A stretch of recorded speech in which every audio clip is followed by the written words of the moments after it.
My mom got me one of those bookend or like the shelf end things the other day. Isn't he so cute? I've named him Mingus and he needs to find a special place on my shelf. I just have no room anymore. The reason that I am combining my August wrap up and my September TBR into one video is because I only read 2 books in August. I was in a major reading slump, I was very low, and I just really was not in the mood to read. I have started a new book a few days ago that has really pulled me out of that slump, I feel. I'm reading 3 books at the minute. They're all in this TBR video. And I feel like I'm just ready to kind of read again and get back into it. So I just want to combine these videos together. And that's the intro. The very first book that I read in the month of August was Passing by Nella Larson. Oh my god! This book is fantastic. Jesus Christ. It's one of my now favourite books of the year, one of my favourite books of all time. Let me tell you what it is about. We are following a woman called Irene Redfield. She's an African-American woman in 1920s Harlem. She is married, she has kids, she's comfortable in her life and in her skin. She was friends with this woman called Claire Kendry when she was a child. They were childhood best friends. Claire has been passing as a white woman. They're both light-skinned and she's been passing and living her life as a white woman. She is married to a man who is white, who is extremely racist and has absolutely no clue about Claire Kendry's true identity. And if he found out, her life would be over. She'd be absolutely screwed. One day when Irene is in a cafe, Claire spots her, has a chat with her, and now she is back in Irene's life. And Irene is like, oh, Jesus Christ, this woman is trouble. This isn't going to do me any good. I want to stay away from her. Claire is so uncomfortable in her own skin and is so envious of Irene's sense of comfort in her skin that she wants to be around that. She wants to be around the people that she grew up with, and she feels very isolated. And so she has made sure that she has become a part of Irene's life again. And all hell breaks loose, and that's all I'll say. I thought it was absolutely fantastic. The writing was phenomenal. It kept me reading until the end. I haven't read a book just in one sitting in so long. I can't remember the last time I did it. This was absolutely brilliant. I loved it so much. One of my favorite books of the year, top 10. Her writing was fantastic. I was so intrigued just the whole way through. I had so much fun. It was absolutely brilliant. I would highly recommend it. New favorite. Next, I listened to an audiobook and it was David Copperfield by Charles Dickens. Charles. Okay. I seem to have a love-hate relationship with Charles Dickens's books. I love Oliver Twist. I love A Tale of Two Cities so much. What was the other one I liked?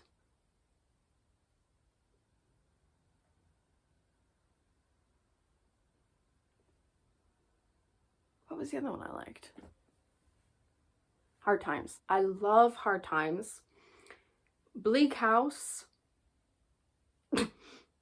Let's not talk about it. And David Copperfield is kind of in the middle.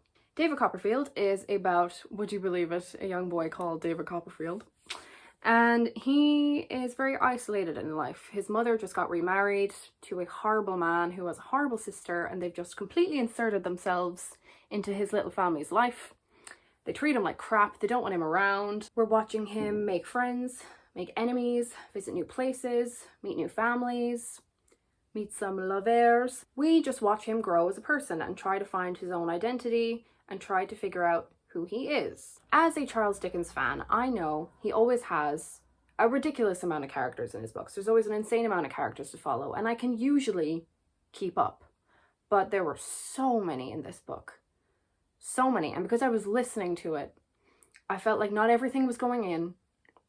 Maybe if I was reading it with a physical copy, I might have followed it just a bit easier. I just found that there were so many characters that some of them just felt very rushed. I didn't get to know them enough so that when events happened to them in their lives as the book progressed, I just didn't care because I didn't know them well enough. I felt like there were so many people for me to keep track of that I just lost interest in most of them. There were some parts that I really, really loved.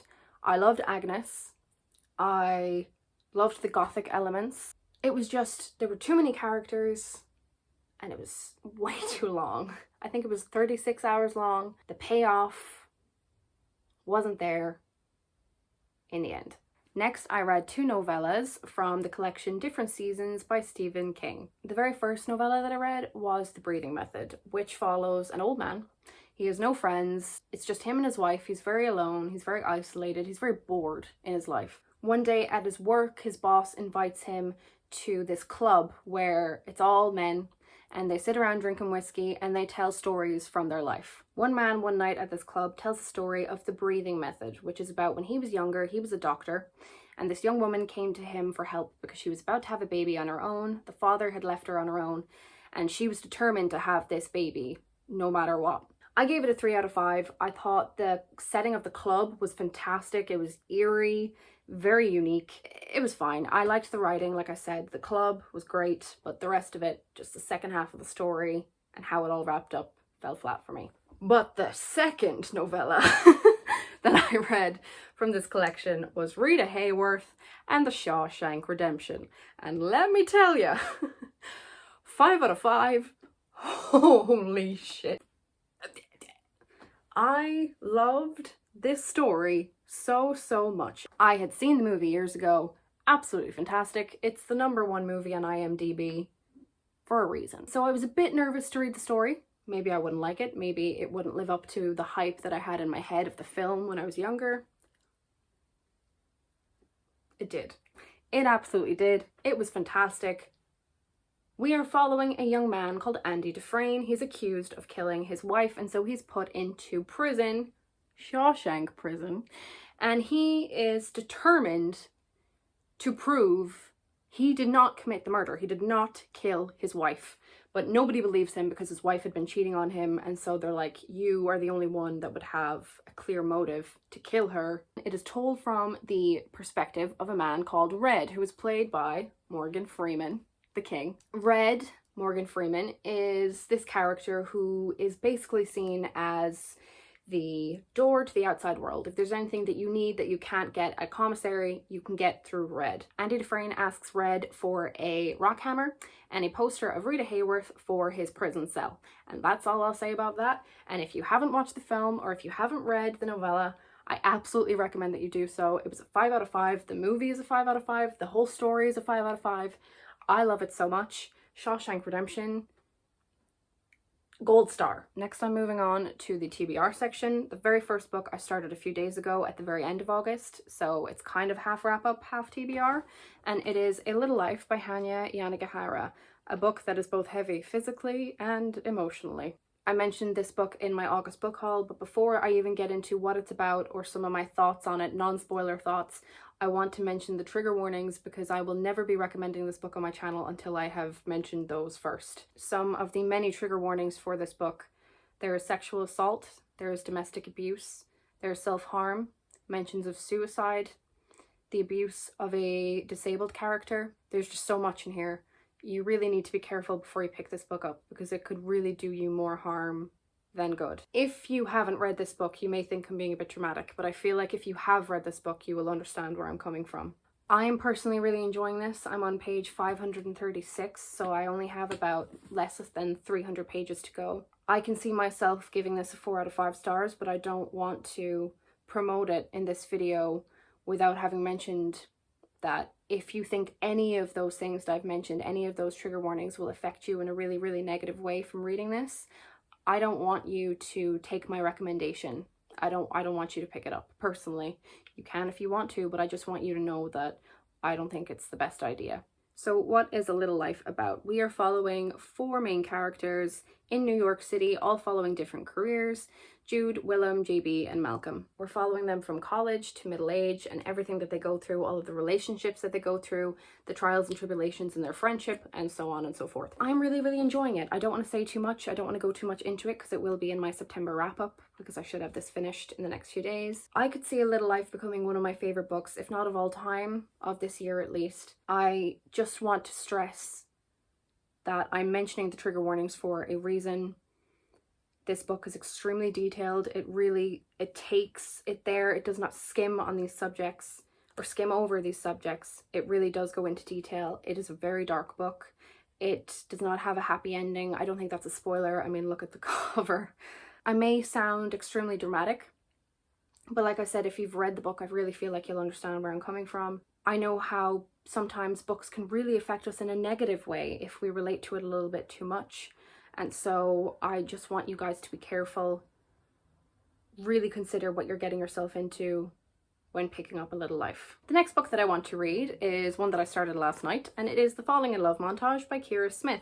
In July of this year, I looked back on all of the books that I've read so far this year, which is about 60 books. I realised that very few of the books that I read are by Irish authors. If you couldn't tell by my accent, I'm an Irish woman, and also this is a queer book and I'm a bisexual woman, and I have read very few books, like I said, by Irish authors and also by LGBTQIA+ authors and also by authors of colour. I looked back on my shelves and I was embarrassed that most of my books were by white men. I've been a huge fan of fan fiction for a very, very long time. I've probably been reading it maybe, what am I, 22 now? I've probably been reading it about maybe 7, 8, maybe more years.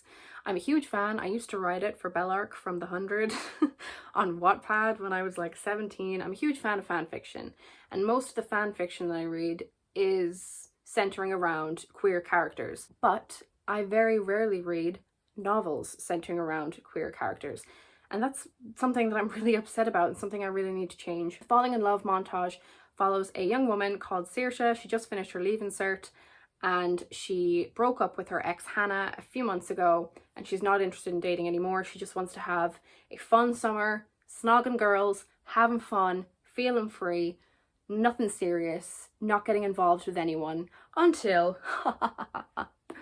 this young girl, Rose, pops up for the summer. She's an English girl. She's living in Ireland for the summer. And she's here to mess up Saoirse's plans because she is extremely comfortable in her sexuality and she wants Saoirse. And Saoirse's like, oh no. Saoirse is like, I don't want to be seeing anyone right now. I'm emotionally damaged. I'm upset. I'm heartbroken and I don't want to go through that again. But Rose, you're really cute. I'm on page 46. It's really cute so far. I love how Irish it is and I can't wait to get further into it. I really need something like this right now whilst reading A Little Life. It's so nice to just have a light refresher when I take a break from that book, because Jesus Christ, it's a lot. The last book on my physical TBR for September is Out of Love. No! 1 second. I need to get my notebook. My notes. The next book that I would love to read this month is Their Eyes Were Watching God by Zora Neale Hurston. I started listening to the audiobook last night on Scribd. I'm an hour in and oh my god, it is phenomenal. Their Eyes Were Watching God follows a young woman called Janie Crawford, and she is telling the story of her journey in trying to find love through 3 different marriages with 3 different men as an African-American woman in 1920s America. Her writing is so beautiful. It's so imaginative and it's so... I can see everything. You know, sometimes you read a book and you just really cannot imagine what they're trying to describe to you, but other times you read a book and it's like you wrote it yourself. Like, you can just see everything so clearly and it's so stunning and it's like it's right in front of you. And that's how I feel when I'm listening to the audiobook for this book. It is just fantastic. I'm not actually sure who narrates the book, but her voice is like honey. She just makes the words come alive. It is so beautiful. I'm enjoying the reading experience or the listening experience, whatever you want to call it, so much. It is so fabulous. The last book on my TBR for September is Out of Love by Hazel Hayes, another Irish author. Yay! Out of Love sounds so unique. It is following a relationship from the breakup all the way backwards to their first kiss. So we're really starting with the end of their relationship and the end of their connection to the very beginning of it. Aisling B has a blurb on the cover of this book. It says, I fell in love with this book. The writing was good enough to make me forget I had a phone, put it that way. If she's recommending it to me, sis, I gotta read it. I love her so much. It's not very long. It's 353 pages, so I should get through it in about a week or less, and I can't wait to read it. It sounds so cute. It's giving me Normal People vibes, which was one of my favorite books of this year. It also emotionally destroyed me and left me so depressed for about 2 weeks, so that was fun. I have quite a few books coming to me in the post over the next few days, so I should have a video of those next week. I'd love to get to some of those this month as well. There's a couple that I really have my eye on, and again, they're quite short, sweet and cute, so hopefully I'll get through them quite quickly. I'd love to read about 7 to 8 books this month considering I only read 2 novels last month. Thank you so much to everyone that watches my videos and likes them and comments. I see you. Thank you so much. I appreciate it so much. You wouldn't believe whenever I get a comment, I get so excited to answer you and see your favorite recommendations for me. I'm Laura, or King Dickens. Thank you so much for watching. If you liked the video, maybe give it a like. You don't have to, it's all G. And if you'd like to see me talk about books again, maybe subscribe, but you don't have to. It's all G. We're good. We see each other. And that's the video. That didn't turn off.